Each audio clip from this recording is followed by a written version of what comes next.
আসসালামু আলাইকুম। গরমে শিশুদের ঘামাচি অর্থাৎ ফুসকুড়ি অনেক সময় বাবা মারা বলেন যে আমার শিশুর শরীরে লাল লাল র্যাশের মতো উঠছে।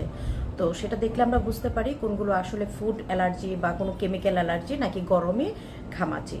গরমে ঘামাচিতে আমরা যেটা করি যে ঘামাচি জাতীয় যে পাউডারগুলো বাজারে পাওয়া যায় সেগুলো ইউজ করি এবং মনে করি যে এগুলো ইউজ করলে আমার শিশুদের জন্য একমাত্র মেডিসিন। তো আমাদের মাথায় রাখতে হবে যেহেতু ওয়েদারের কারণে এই স্কিনের প্রবলেমটা হচ্ছে, তার মানে বাচ্চা যেখানে থাকে বা বাচ্চা যে রুমে বেশিক্ষণ থাকে বা বাচ্চা যে ওয়েদারটাতে থাকে, যে পরিবেশটাতে থাকে, সেটা একটু ঠান্ডা রাখার চেষ্টা করব। আমাদের দেশে এসির ব্যবস্থা মোটামুটি সব জায়গায় আছে। যদি এসি থাকে তাহলে কিন্তু আমরা বাচ্চাকে এসি প্রোভাইড করতে পারি, 26 থেকে 28 ডিগ্রি টেম্পারেচারে বাচ্চাকে রাখতে পারি।